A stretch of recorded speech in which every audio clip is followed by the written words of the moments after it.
Transmitter device activated.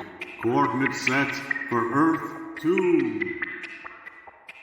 Hey everyone, welcome to the Earth2 Podcast, the podcast where we explore the origins and the development of the DC Comics multiverse and the legacy of their Golden Age characters throughout the Silver and the Bronze Ages of comics.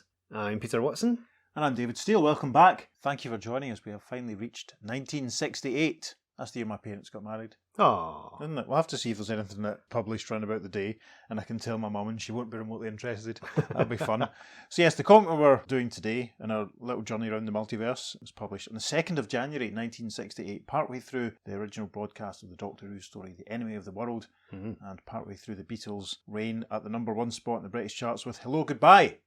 So there you go, listeners, some cultural milestones there for context. Yes. So yes, as I may not have said already, today we are doing a story from issue 145 of Superboy. Delighted that we're doing another Superboy story, because we love Superboy, don't we? Oh yes, absolutely. The Adventures of Superman as a Boy. Yep. Quite an early episode we did a couple of parallel universe stories that involved Superboy, and one involved the Legion. There's an uncomplicated innocence, but when I say uncomplicated, I don't mean simplistic. There's an uncomplicated innocence about Superboy stories that I just lap them up. There's a purity to them, do you know what I mean? Yes, absolutely. Yeah. Entirely agree. Good, I'm glad. So we're doing Superboy 145. It's our 5th Neil Adams cover. I'm sure you'll be delighted to know I'm keeping track if it kills me. PC, do you want to tell everyone what's happening on the front of this magnificent magazine? Certainly shall. We are inside the Kent's house and we see Superboy and he's looking shocked. He's walked into a room and you've got Ma and Pa Kent who are both looking in mirrors. Their faces are obscured. We can only really see one of their eyes each. And Pa Kent is saying, "Son, I can't believe what I see in the mirror. You must change us back to normal." And Superboy is thinking, how can I tell Mom and Dad that the change is permanent? And there's a caption at the bottom that says, "Yes, readers, from this day on, Superboy's parents will live with the Fantastic Faces." Fantastic Faces. Is that not Rod Stewart's band? It's a tribute band. Yes. Anyway, right, so we'll jump straight in. The opening splash panel has the Superboy logo at the top, orange against the green background, with a little sub-box that says The Adventures of Superman when he was a boy. We see Superboy holding a nice hinged open frame that has a nice portrait of his adoptive Smallville parents, and he's saying, "These are the faces of Mom and Dad Kent. Take a good look at them. You'll never see them again." And we have a caption underneath that says, "Superboy is giving it to you straight. In this story, his foster parents' features will be incredibly altered for always. And we guarantee you'll never forget the astonishing revelation of The Fantastic Faces." We leap straight into it. One evening on the world Thrax, in another dimension, families tune their giant wall-sized picture screens to the premiere of a new show. Yes, we see a very futuristic-looking family, it must be said, going by their clothes. And the mother sat in a chair, kids sat on a big couch beside her, and father wearing shorts, and he's adjusting the buttons on their massive big wall screen telly. And big wall screen telly shows an image of Superboy, and there's some alien-looking text over it, not quite interlac, but a bit similar. And there's some narration over these images.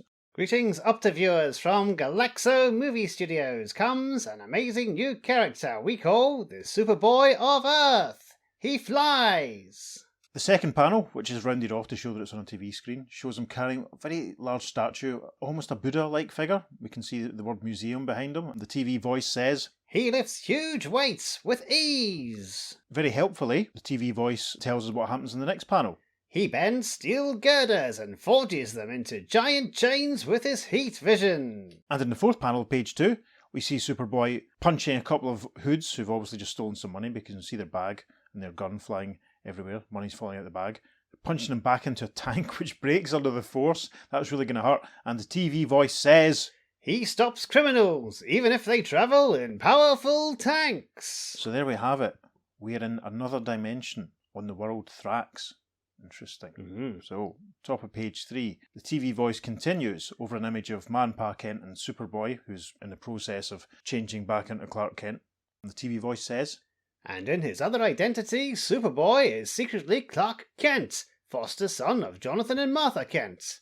Folks, if you like this new Opti-Screen show, write in and tell us." Yes, and so we're with the audience. father and son. The little boy's delighted. He exclaims, "It's great!" His dad replies, Yes, except for one thing. I'll write in with the electro stylus and let them know what I think. And we see him writing out, as he says, with his electro stylus on a screen. It reminds me, I can't remember what it was called. Do you remember that child's toy where you could attach a pencil and... Spirograph? Yes, spirograph, and basically it would let you copy an image by sort of tracing it around. It looks like he's got a spirograph. He's writing on a screen, and again, it's this weird alien text. So this, I suppose, is him tweeting his views, I suppose, or... Emailing the studio. Yeah, emailing the studio or emailing the Radio Times or whatever. We have a caption in for panel 3 of page 3, and it says... At the data receiving center. We see a few people at work. There's someone behind a screen with headphones on speaking into a microphone. There's a gentleman at the front carrying a box full of scrolls by the look of it. There's another guy behind him putting scrolls into a box. And there's another guy stood in a little, very charming little set of steps who's taking these scrolls. I guess they must be printing out. The viewers write them on the electro stylus and they get printed out at the data receiving centre. And this chap on top of the stairs is taking scrolls out of this gizmo on the wall, and he's saying, "The messages are pouring in about the Superboy of Earth. They all have the same criticism about that new hero created and filmed by Galaxo Movie Studio." Caption name for the next panel says, Superboy, a fictional created character? What comes off here? The answer lies behind the locked doors of Galaxo Movie Studios. Yes, we have an exterior shot of Galaxo Movie Studios here. There's a flat aircraft hangar type building, and reading up from it, almost a chimney. It's a very tall tower with a dome at the top and lots of windows.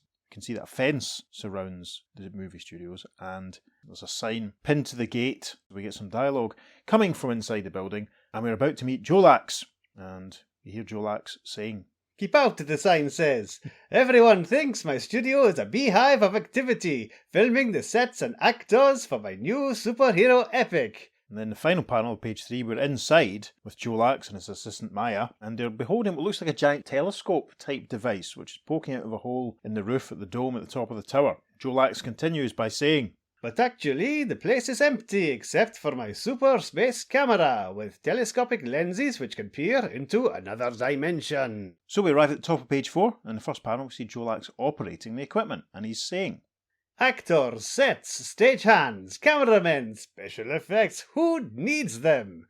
I save all that money by filming real events. I'm brilliant. Say I'm brilliant, Maya."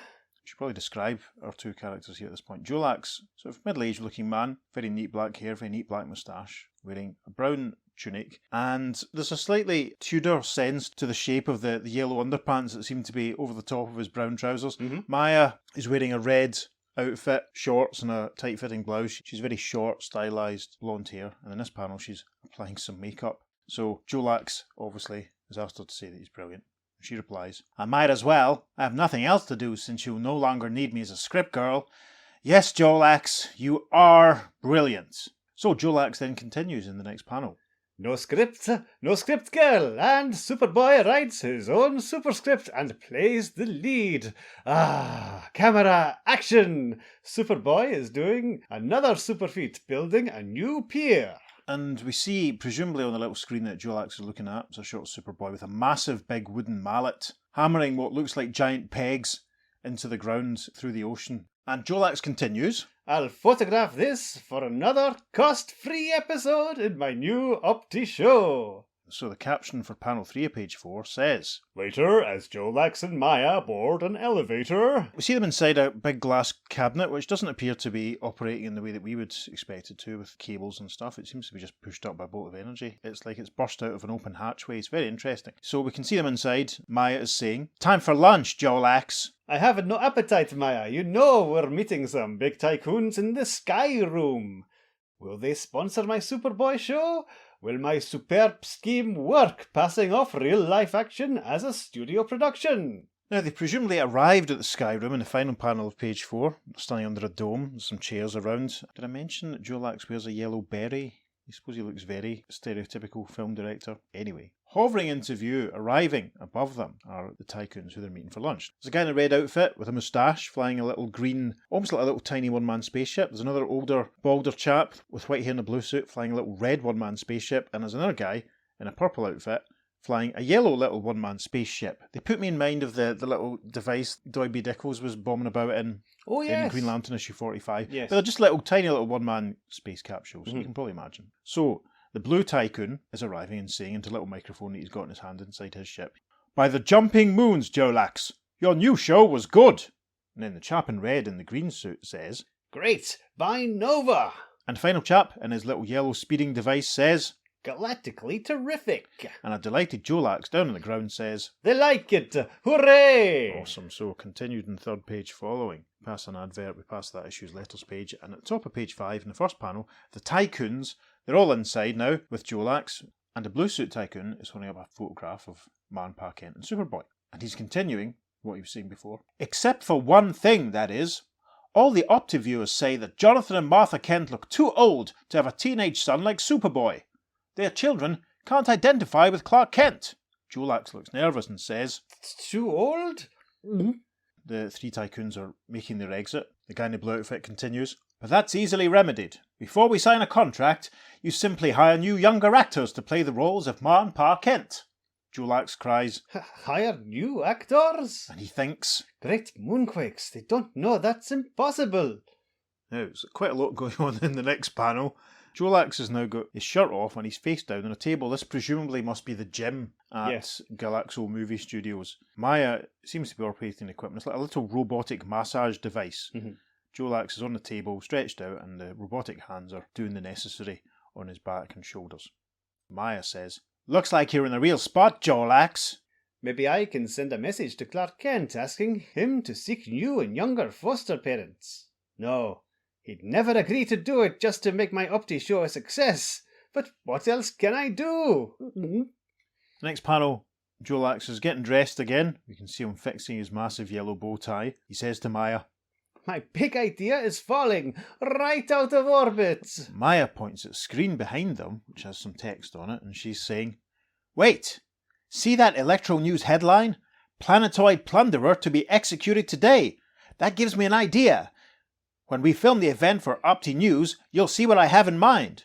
Okay, slow dissolve. Caption for panel 5 of page 5 says, "At the jail, a strange execution occurs." Now we see Jolax and Maya sitting in the background watching this as a large, muscular, bald gentleman wearing blue trunks is manacled to a chair, and a bald, bespectacled, tunic-wearing scientist is attending to him, and there's a sort of prison guard chap in a blue uniform standing behind. It's interesting that in all the dimensions we've visited, policemen tend to wear blue uniforms. Yes, it's a multiversal constant. It must be. So, this prison guard is saying, 0 hour. The present criminal life of the planetoid plunderer hereby ends. Administer the youth serum, Doctor. yeah, and we can see that the Doctor has a bottle which he's basically feeding to the planetoid plunderer. And there's a very interesting effect that we see here as we're led into the final panel of page 5 as the planetoid plunderer starts to get younger. And the caption for the final panel, page 5, indeed says, As time ticks by. yeah, because we see his hair growing back and his face growing younger. And instead of the large, bald, muscular man, it's now a very small child who's sitting on this chair. He's now free of the manacles, and the prison guard says, The planetoid plunderer has turned into a baby. Now he can start a new life with honest parents and avoid repeating his life of crime. Terry Thomas, I think, could be the inspiration here. Very much so. Jolax in the front of this panel, and he's saying now out loud, Maya, that's it. We'll obtain some of the youth serum by saying we want to demonstrate its powers on animals over the Opti screen. So, over the page then, top of page 6, the caption of the first panel says, Back at the studio. and we can see that Jolax and Maya are back at the big space camera, the open hatch in the ceiling, and we can see Earth through the hatch. Jolax is saying, I converted my super space camera into a dimensional teletransporter. It will instantly send that bottle of serum to Earth. Once there, it will be changed back to its original form. and in panel 2, the tiny caption says, And on Earth. and very helpfully we get some say what you see dialogue from Jolax when he describes what's happening. My aim was perfect. The bottle materialized in the bottom of the well of the Kent's home in Smallville. The youth serum is spilling into the well water. Yep, that's what we see. In fact, little ripples caused as the serum trickles out the bottle into the well. What could possibly happen next, I wonder. So, The caption for panel 3 says, Meanwhile, Superboy himself returns from a space job, and... Yep, this is a great panel showing Superboy flying up through the hatch in the floor at the Kent house. Pa Kent is sweeping up, and young Clark flies through the hatch, bearing a large, very well coloured actually, very well rendered prismatic jewel. He's saying, "Hi Dad, look at this terrific trophy I picked up in the asteroid belt." And Pa says, "Amazing, son. A strange glowing jewel." The next panel, Superboy's getting changed into his Clark Kent clothes. Martha enters and Pa Kent says, "Look at this, Martha." Martha's bearing a little tray with some lemonade on it. And she says, "It's beautiful. But here, have some lemonade. I just made it with fresh, cold well water." Uh-oh. Caption then for the final panel of page 6. The dimensional Peeping Tom has been watching in his super telescope, and... Yep, this panel shows Jolax and Maya watching the Kents get into bed on their little viewing screen. Jolax looks delighted and says, They all drank the lemonade made with the doctored well water. Superboy is invulnerable, so it won't affect him, but his foster parents will wake up 20 years younger. I diluted the youth serum so they wouldn't turn into babies. Top of page 7 now, caption for the first panel. Next morning... And here we are, the arrival of the Fantastic Faces, the detail that we didn't want to spoil from the cover. We can see that Martha Kent and Pa Kent have been greatly reduced in age. Martha looks slimmer, trimmer, a bit more vital. Her hair's dark brown again. Pa looks a lot slimmer, stronger, a few less lines on his face. His hair's brown again also. And Martha is standing looking at a mirror, very surprised obviously, and she's saying, "Land sakes! What happened to us overnight? You must have done this to us, Clark." Clark's making his entrance, very smartly dressed, and he says, "Dad! Mom! Why, you're both younger! It's not possible unless... Wait! I know! Follow me!" In panel 2, page 7, Clark is holding the big fancy jewel that he picked up in the asteroid belt, and he's saying, "It must be the space trophy I brought yesterday. Somehow, its peculiar rays must have acted like the fountain of youth on you two." Martha's brushing her hair, and she says, "Don't fret, son. I like being younger, but I suppose it'll only be a temporary effect." Sigh. In the next panel, we're back with Jolax and Maya, back at their big telescope. And Jolax is saying, No, they'll find out it's a permanent. I'll start taking movies to prove to the sponsors that I hired young new actors for the Kent's roles. Turn on the movie camera, Maya. Righty. Caption for panel 4 of page 7 says, A problem soon faces the Kent household. We're sort of outside the Kent household now, looking through the window. A very pain-looking Clark Kent with Ma and Pa. Clark is saying, "Gosh, if anyone drops in and sees you both looking so young, they'll figure only Superboy could have done it. My secret identity is in danger." Pa says, "Then let's take a vacation and leave town." Martha's in the background of the panel with a chest open. She's obviously going through some clothes, and she says, "I'll alter the clothes we wore 20 years ago, Jonathan. They're out of style now, but I can fix that." Caption for panel 5. Later. And they've obviously been in the car, gone on a little journey. We can see a couple of suitcases strapped to the top. And the Kents are getting out of the car. As in the front of the panel, Clark is getting changed to Superboy. Pa Kent is saying, "Hot dog! Here's an ideal spot, but there are no living quarters." "Let me take care of that, Dad, as Superboy. My hand will do for an axe. One comfortable cabana coming up." And we see Superboy swiping his hand, cutting down a tree in one fell swoop. There we go. He's a lumberjack and he's okay. Top of page 8 now. The caption for the first panel says, There follows for Superboy and his foster parents one of the most enjoyable periods of their lives. This is a great fun panel showing Superboy playing tennis with both of his parents at the same time. Superboy's saying, "This is great fun, using 2 balls to play a game with each of you at the same time." Pa Kent says, "My score with Superboy is 40 love." And Ma says, "Don't confuse me, Jonathan. Mine is 15 all." The next panel, there's quite a lot going on. We can see what's presumably the new house that Superboy built in the background, and there's a massive fishing rod being operated by Superboy and Pa Kent. Superboy's saying, "The shore is only a few miles away. It's easy to fish there with this giant rod and reel I made. I'll help you pull it in, Dad." And Pa Kent says, "Well, I'll be switched. A nice big sailfish this time." Yep, see a massive big fish that they've managed to hook. Wow.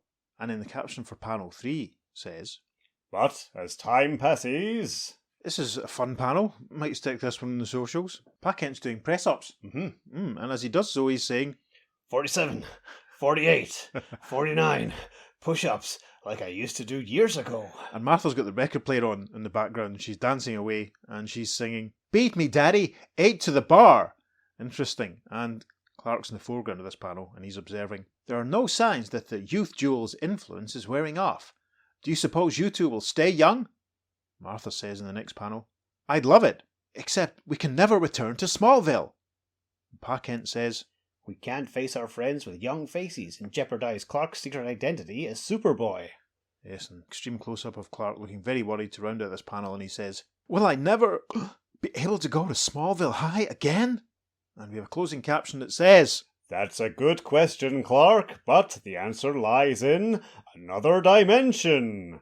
We'll see if we can find the answer in Part 2. Continued in third page following, we get an advert for Tomahawk.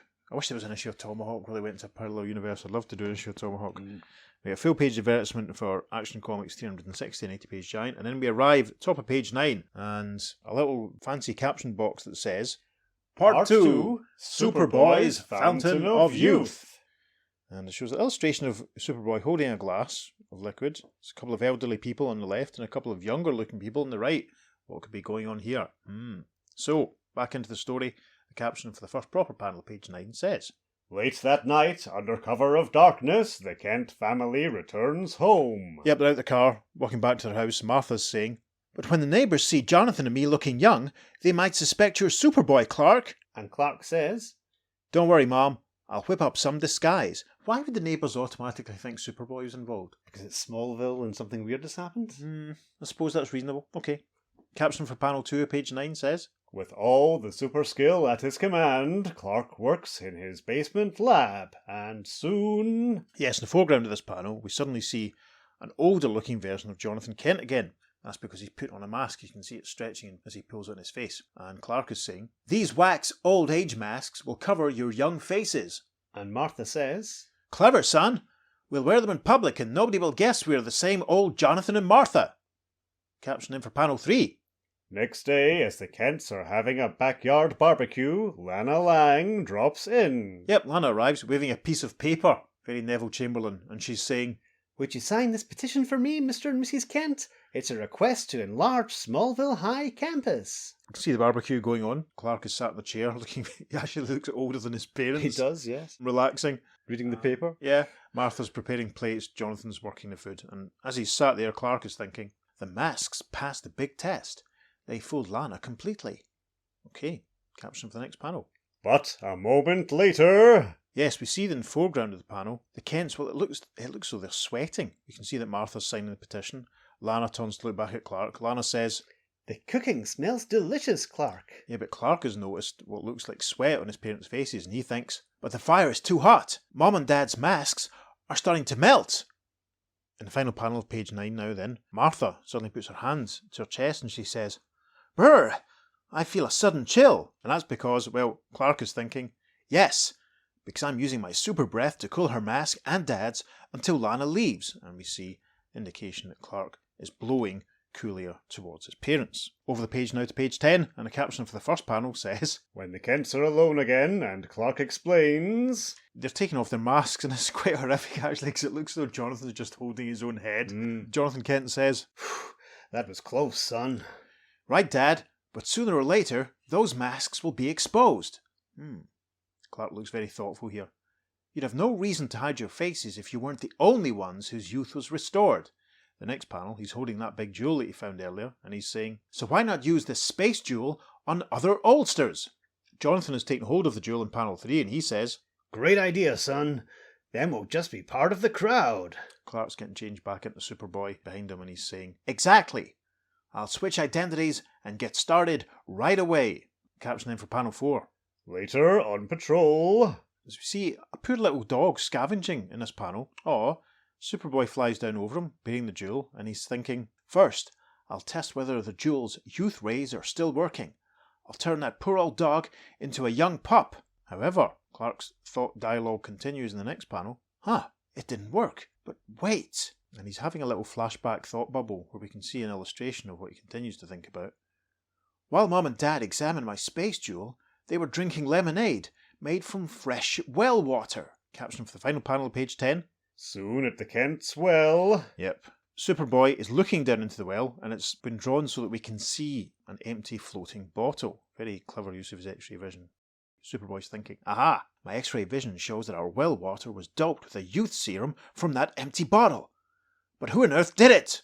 Caption for the first panel, page 11. Nobody on Earth, Superboy. It was Jolax, the scheming TV producer on the planet Thrax. Yes, we're back with Jolax and his tycoons, and they're watching television. And we can see the Kents, now the younger versions of the Kents, Jonathan jumping into there and clicking his heels in the kitchen as Martha is at the dishes. Superboy flying in the window, and Blue Suit Tycoon is saying, "Not bad, Jolax. The new young actors you hired to play Superboy's parents do a great job." And delighted Jolax, operating his equipment behind the Blue Suit Tycoon, says, Then you're ready to sponsor the show? and the three tycoons make another exit in panel 2. Blue Suit Tycoon saying, "We'll let you know for sure in a few days. Can't make any snap judgments, you know." And then Purple Suit Tycoon says, But we were very much impressed. and a delighted Jolax says, Thank you. I'll be waiting to hear from you. well, caption for panel 3, page 11 says, Meanwhile, on Earth... we're back at the Kent's kitchen. Superboy standing in front of an open refrigerator, holding the jug, which had the lemonade in it, and he's saying to his parents, "Good. Some of the lemonade is left. You see, folks, this is what turned you young." Pa Kent says, But there's only enough left for a few other old people. And how can we get them to drink it without arousing suspicion? Soups has had an idea in the next panel. He's a finger raised and he's saying, "I suggest you hold an old-timers party for a few friends I have in mind. Mom, you write out the invitations and I'll deliver them." And we can see that Martha's straight onto it. She's got the envelopes out. She's already writing out the first invitation. So, page 11 concludes. The final caption for the final panel says, Later, at another home, a sad scene takes place. yes, this is quite sad, very poignant. You see an elderly gentleman in a purple suit in a wheelchair being wheeled away by a younger man in a blue suit. And behind them, leaving this house, is an older woman and a younger lady with her. And the older woman is saying, "So, do we have to go to the old people's home?" And her niece replies, Yes, Auntie. You'll be well treated there, and you and Uncle won't be a burden to anyone. I'll see if there's any mail for you in the mailbox. yeah, we can see she's checking and she's found the invitation. Because we arrive at the top of page 12, and we get a nice shot of Auntie reading the invitation, and she's saying, "Oh, please, can't we attend this one last party with our friends?"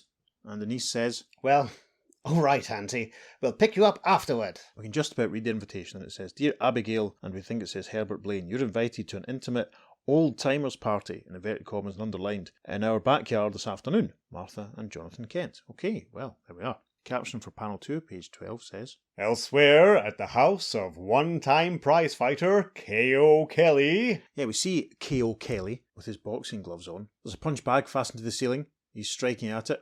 There's a couple of young boys with him who are not taking him too seriously, it must be said. Kelly swings a punch at the punch bag and says, "Watch, kids. Here's how I flattened Rocky Murch in the first round." "Ah, oomph," one of the boys says. You missed again, K.O. Why don't you give up? The boys take their leave in the next panel, walking away, and one of them is waving and says, You always forget it's been 40 years since you were the heavyweight champ. and Kelly has found an envelope in his mailbox, and he's looking at the envelope and he's thinking, he's right. Today I'm just a has-been, too old and weak to box my own shadow. What's this? Something from the Kents. Caption for panel 4 says, Last of all, a super mailman makes his delivery to an old crone on a street corner. there's a real poignancy to this story, I think, in some ways, actually. It's kicking in. There's an elderly lady wheeling along a big barrow of apples. Soups has whooshed down and left her with an envelope. Two women on the street walking past the lady with the barrow, and one of them says, I've heard old Apple Annie hint at some secret in her past, but she'll never tell what it is. And the other woman says, "Humph. She was probably jilted when she was young. If she was as ugly as she is now..." Gosh, that's a bit harsh. So, panel 5, page 12, we see that Apple Annie, bless her, has opened her invitation. She's reading it and she's thinking, I can guess what they're whispering about. Would they be flabbergasted if they knew my secret? Well, perhaps this party will cheer me up. and then the caption of the final panel, page 12, says, Just before the guests arrive, the Kents are making the preparations. You can see at the table, there's some food laid out. There's a couple of glasses for the lemonade. Martha's holding the jug. Martha's pulling her mask into place. And Superboy takes to the sky, carrying what looks like a cauldron. And he's saying, right after the guests drink the lemonade, I'll pull my big act. Then when the others start to change, you slip off your masks and pretend you suddenly became young too. Pa Kent says, check. After your act, no one will suspect the lemonade was responsible. Awesome. Okay, so now we arrive at the top of page 13. But the first guest is uninvited. Yes, what we see here is a couple of hands reaching through the bush, the hedge, whatever you want to call it, surrounding the Kent's backyard, and it's grabbing one of the burgers that Martha's prepared and one of the glasses of lemonade. Uh-oh. And a thought bubble from this person says, Man, I'm hungry. I haven't eaten in 3 days since I broke jail in Metropolis. Ah, food and drink, just what I need.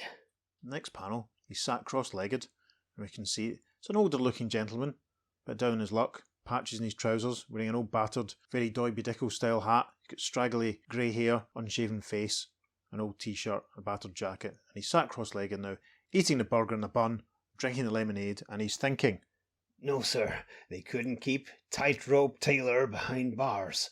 Old as I am, I don't hanker to spend the rest of my life in the pen. This lemonade is good. And Tightrope Taylor seems to be a very appropriate name, because as we move to the next panel, he has a very helpful thought bubble which tells us what we're seeing. I never lost my tightrope walking skill. By taking this clothesline route, I've left no footprints behind me. Nothing to tell the cops which way I went. Yep, because he's walking along a clothesline, presumably escaping from the Kents, moving on to the next house so he can make his getaway after having had something to eat.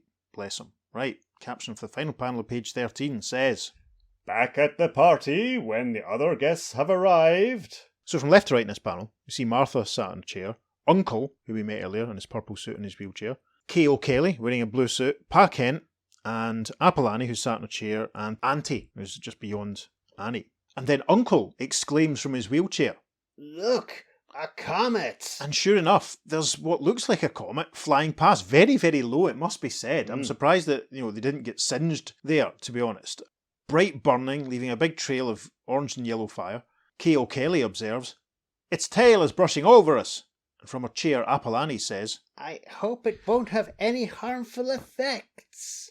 Over the page then to page 14. No danger, this is really a harmless human comet. And we see Superboy flying up into the air with the cauldron that we saw him with earlier, and very helpfully he's thinking, This pod of luminescent chemicals creates a glowing tail behind me, making it appear that a brilliant comet is passing overhead. The youth effect will be attributed to the comet. Yeah, and it's a great panel actually, this, showing him tipping out the luminescent chemicals from his cauldron. Very effective. The captioning for panel 2. And sometime later... Yeah, we're back at the party, and the effects of the lemonade have been felt by everyone else. We see Apolani and Auntie. They both look very young. K.O. Kelly's hair is red again. Uncle has got black hair. He's dropped his glass as he's taken his glasses off. Very surprised. Auntie is saying, Great heavens! My face feels so smooth, as though I were young again. Pa Kent and Martha, we can see that they are discarding their masks into the bush behind them. Pa Kent is waving and saying, You are young. We all are. What a miracle. It must have been that comet, don't you think so? The caption for panel 3. When the Blaine's relatives arrive... Yes, niece and her money-grabbing husband have arrived to take them off to the old folks' home so they can get all their cash. They've arrived and look very surprised as we can see that Uncle and Auntie are dancing a whirl. The niece exclaims, Auntie and Uncle, we've come to... Good heavens! What's happened to you? and as they dance, Uncle says, We just got a new lease on life, honey. Jonathan, put on some faster dance music. we see the record player in front of him. Play some Venga Boys. Yeah, he's going to stick on the Prodigy, get some Orbital on, some dancing. Amazing. Maybe it's Scottish country dancing music. Maybe. Perhaps. Panel 4 is some amazing action, it must be said. We can see Uncle trashing his wheelchair. Auntie's ripping up a piece of paper, and as she does so, she says, Goodbye, admittance papers to the old folks' home. We sure wouldn't fit in there now that we're young again.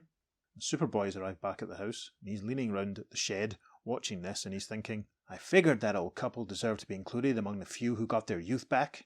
Good on you, Clark. And the next panel shows him keeking in on K.O. Kelly, who's having a go at a punch bag. Superboy's thinking, and that prize fighter is getting a second chance in life too. And delighted K.O. Kelly is exclaiming, Oh boy, I have my old Sunday punch again. Who's a has-been? I'll make a comeback and challenge the champ. Yahoo! Fantastic. Top of page 15 then, caption of the first panel. As for the final oldster, Yeah, Apple Annie looks, woof, it must be said, she looks amazing. Pa Kent's exclaiming, Wait, now I remember you. You're Anna Grove, who came in third in the Miss USA Beauty Contest 35 years ago. Jonathan must have been a fan. Hmm. She looks very, very striking. And Superboy is thinking, so that's the secret in old Apple Annie's life. And as Annie takes her leave in the next panel, Jonathan's watching her go, stroking his chin and saying, But I predict you'll win the next time. and a very angry Martha is pointing up and saying, Jonathan, remember you're married. Good grief, infidelity in the Kent household. Never thought such a thing could happen. So, panel 3 has a caption that says, but the most jubilant of all is Tightrope Taylor, escaped criminal. Now, changing scenery here, we're outside the police station. A couple of officers, one of them is showing a photograph to his mate and saying, here's a picture of that guy who broke jail in Metropolis. A real old geezer. Tightrope Taylor, in a traditional sort of tramping style, has all his belongings in a handkerchief on a stick over his shoulder. He's walking by and he's thinking, I look so young. I can walk right past the cops. They'll never suspect I'm their man. And the next panel, you see that Taylor's straight back into old habits as he makes his way along a telephone wire that crosses the street and he's thinking, But I need a stake. I'll do my old tightrope act and these wires to slip into that apartment and rob it. Since I'm not grounded, live wires can't shock me. However, caption for the next panel, But shortly the Boy of Steel passes on his patrol and... whooshes down, grabs hold of Taylor. Taylor exclaims, Yipe, Superboy! his hat goes flying, he's still managing to keep a hold of his bag of swag, and Superboy says, Say, only Tightrope Taylor used this method for housebreaking. Your fingerprints will prove your identity at the police station. And then we turn the page, top of page 16, we're at the police station. Tightrope Taylor's getting booked, and a more senior police officer is saying, Right, Superboy, the fingerprints check. I can't imagine how Tightrope turned young, but he goes right back to Metropolis Prison. Tightrope looks very pained and says, No, that's the worst thing that could happen to me. I'm a lifer. I'll have 40 more years ahead of me in the jug, now that I'm young. Oh. That's a shame, he looks very upset. Superboy flies out the window with a bag of swag thinking, In Tightrope's case, the youth serum was a curse. Well, I'll return the stolen jewels and repair the wire. Caption then for panel 3. As Clark Kent looks over the next day's headline... Yep, see Clark looking at the Smallville news and he's thinking, It all worked out as we planned. No one will suspect that I faked the comet to cover what really caused the change. The Smallville news headline says, Comet's rays mysteriously turn old people young. And the text continues, The miracle of renewed youth came to Abigail and Hobart Blame, there we go, we thought it was Herbert, Hobart, Philip K.O. Kelly, Anna, Apple Annie Grove, Jonathan Martha Kent, and Charles Tightrope Taylor, escaped convict. Well, we go, that's helpful. I wonder if any of them ever appear again. Maybe you and I, when we write our DC comic, can do something with them. Yes. But what about Jolax, listeners, you're probably wondering? Well, the caption for panel 4 of page 16 says, But in his own world, Jolax's plans have gone sour as lemonade without sugar. Jolax looking very pained, holding his hands up to his head, as Blue Tycoon in front of him on a little TV screen is saying, We've come up with a better idea, Jolax. Start a new series about Superman. Then you can use the old parents. And a very pained Jolax is thinking, Great green moons! I have no way to turn the Kents old again, or to make Superboy grow up. And we close with a lovely rendered panel of Clark Kent and his adoptive parents addressing the camera directly, and Clark saying, A final message from us readers. The youth serum's effect is permanent, and I wouldn't change Mom and Dad back if I could. Martha says, So from now on, we'll stay young. And Jonathan, holding her hand, says, Who's complaining? The end. Well then, listeners, a television producer from another dimension, that's justification for doing it, isn't it?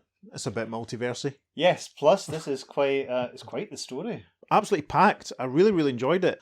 I've said in the past how some of the Superman family stories that we've done have seemed a little bit disposable and insignificant, but that was really good. There was an awful lot to it. There's some interesting developments with the aging of Man Pa Kent as well. Yeah, because they stay like that for a while, don't they? I've prepared a gallery of other Kent family covers that follow on from this one to stick on the socials. Excellent. Interestingly, before this story, in Superman issue 161, which came out in 1963, there is a story about the death of Man Pa Kent. Right. And in it, they're portrayed as an old couple. Mm-hmm. And it's basically a virus from a pirate's treasure chest that kills him. Superboy thinks it's him due to time travel, but it's not. It's actually from the pirate's chest. Okay. But that story was actually reprinted in Superboy issue 165 from 1970, but they changed it. Right. They made the Kents young in it. It was redrawn. Oh, right. Well, the Kents were redrawn in the story, I should say, to look young. Interesting. So basically it's just a retcon of that story, just done in the reprint format, which is really interesting. That is interesting. I mean, there was another story, issue 126, which I remember buying years ago, the issue after the first appearance of Kid Psycho, Legion of Superheroes fans, when Jonathan and Martha de-aged the teenagers. A story called The Wild Teenagers. That was published in 65, tail end of 65, in issue 126.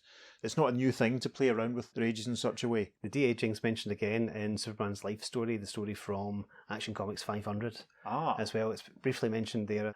So yeah, going forward from this, the Kents are portrayed as younger, but it's not always as consistent as a set age for them. Sometimes they're slightly older than their look here. As I say, I prepared a few covers with Kent parents involved from the subsequent issues published just after this one. But, by the time they get to the New Adventures of Superboy, in the 80s, which started after they split Superboy back in his own book and gave the Legion the book themselves properly, taking over the number of Superboy, they still have brown hair. They're not as elderly, but they do look a little bit older. Yeah. They don't look quite as vital, I'll put it that way. Yeah. Maybe the effects of Jolax's serum wore off gradually and they revert maybe closer back to their original age, but not quite. It's weird. I mean, there's that whole thing about one of the big changes from the Silver Age to the post-crisis Superman thing was obviously the fact that his parents were alive post-crisis. Because I remember as a sort of neophyte, hardcore DC fan, it was a surprise to find out that in pre-crisis stuff, the adult Superman, his parents were dead, because I was used to them being around from having read John Byrne's Man of Steel and everything that was happening in the contemporary sort of Superman comics at that point, post-crisis. That was a really good change, because obviously it gave him a confidant.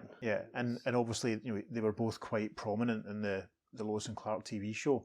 I do like the Kents, it must be said. The youthful thing, I wonder why they did it, really, in the comics. I mean, obviously this storyline has done it, Joe Lax is doing it. I wonder if maybe it was genuinely the case. Did they maybe feel that the readers couldn't relate to Superboy because his adoptive parents were apparently older? Was that maybe art reflecting life, do you think? Was that maybe the inspiration? Could be. I mean, let's be honest, they've kind of been drawn as if they're Clark's grandparents. Yes. I mean, that was always the case. They always looked older. They didn't look like as if it was a young couple that had adopted them. They looked like a couple of elderly folk that had been looking after them. The one thing that I wanted to talk about was just how creepy Jolax was. Because, there's one caption that refers to him as the Galactic Peeping Tom. Indeed. And who knows, was he preparing things for all sorts of markets? Well, what's he going to look at now that Superboy's not going to... does he occasionally focus on, I don't know, someone's changing rooms or something? I don't know. It's the mind boggles, quite frankly. I don't know why he doesn't just focus on a viewing of a movie from Earth and basically just pilot it. Yes. Yeah. I mean, 68, Planet of the Apes is going to be coming out fairly soon. There we are. You could do that. Kind of the Man with No Name trilogy. Yeah. That would look great. And his Anthrax. That's a dig at me, kids, because Peter lent me the Blu-rays ages ago and I've not watched them yet. I'm always fascinated with this sort of thing because presumably he's only got one camera that's focusing, or does he have other cameras that are getting multiple angles and close-up reaction shots? It did seem like one giant telescope. Yeah, so is he, that's the sort of thing, from a cine-literate point of view, is it just one shot that he's just sort of people... I can't imagine the audience would be... Maybe they're very unsophisticated, I don't know. They might just take it as his aesthetic. That might be, his trademark. This is my trademark. You see, we have one shot, one continuous shot. Focus on the action. That's Jolax. Everyone knows that's how Jolax operates, especially Maya. Yeah. I think I got the sense that Maya was just fed up with him. It's interesting that we don't see Maya in the final panel there. She's probably quit by now, I think. The other thing I wanted to ask, it's a massive, massive bit of deductive reasoning that Superboy makes when he sees the bottle and down the well with his X-ray vision, My X-ray vision shows that our well water was doped with a youth serum from that empty bottle. But that's like he never finds out who did it. Yeah. And how did he know it was a youth serum? Is his X-ray vision given the ability to, analyse chemicals? Well, maybe use his microscopic vision with it. And he should have said so. He's only young. He's only young. He can't find the right words. They should have clarified that at the time. It's an interesting, fun little story. It's not quite multiversy, really, but it's, It's a game changer for the Kents. Yes. So yes, it's important covering. Worth mentioning, I suppose, for that point of view, but also it's not all multiple Earths with multiple versions of heroes. It's, other dimensions. It would have been quite nice to, maybe during Crisis on Infinite Earths, to have Jolax and Maya watching the destruction of another universe on their big fancy camera, and then their own universe being destroyed. Maybe when we write our DC comic, we'll do that. Perhaps. This is very much like the opposite of the Metal Men story that we did recently. Yes. Where Will Magnus has got his dimensional scope, or whatever it was called, to peer into other dimensions. This is literally the opposite of that, with another dimension peering into us. Yeah. Which is quite cool. Yeah. And obviously things getting transported between them. Yeah, I really like that. Yeah, of course. I mean, he sent the bottle over and stuff. That's true. And both stories were written by Otto Binder.